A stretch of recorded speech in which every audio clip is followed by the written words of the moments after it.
தற்போது கிடைத்துள்ள அண்மைச் செய்தி, தேசிய கல்விக் கொள்கையின் அம்சங்களை தமிழகம் சிறப்பாக நடத்தி வருவதாகவும், தொடர்ந்து தேசிய கல்விக் கொள்கையின் பெரும்பாலான அம்சங்களை தமிழகம் சிறப்பாக செயல்படுத்தி வருகிறது என்று ஆங்கில அறிக்கையில் தெரிவிப்பு கொடுக்கப்பட்ட நிலையில் அந்த கடிதத்தில் முரண்பாடு இருப்பதாக தகவல் வெளியாகியிருக்கிறது. கூடுதல் விவரங்களோடு இணைகிறார் செய்தியாளர் கீதன். வணக்கம் கீதன், விவரங்கள் என்ன?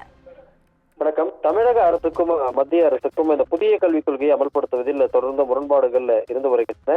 இந்த நிலையில்தான் தமிழக முதலமைச்சர் அண்மையில் பிரதமர் மோடியை சந்தித்து தமிழக பள்ளிக்கல்வித்துறைக்கு வழங்க வேண்டிய வழங்க வேண்டும் உள்ளிட்ட அந்த கோரிக்கைகள் அடங்கிய மனுவினை அளித்தார். அதில் குறிப்பாக தமிழ் வழி மற்றும் ஆங்கில வழி கடிதத்தில் முரண்பாடுகள் இருப்பது தெரிய வந்திருக்கின்றது. குறிப்பாக ஆங்கில வழி கடிதத்தில் பிரதமரிடம் அளிக்கப்பட்ட அந்த கடிதத்தில் புதிய கல்விக் கொள்கையை தமிழகம் பெரும்பான்மையான அளவில் ஏற்றுக்கொண்டு அதில் இருக்கக்கூடிய சிறப்பான திட்டங்களை செயல்படுத்தி வருவதாக தெரிவிக்கப்பட்டிருக்கின்றது.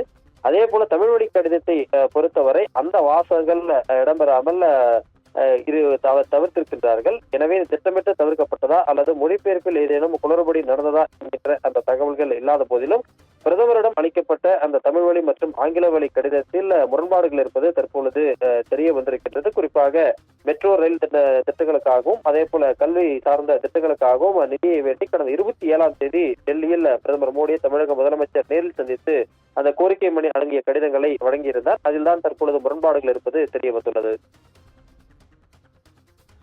விவரங்களுக்கு நன்றி கீதன்.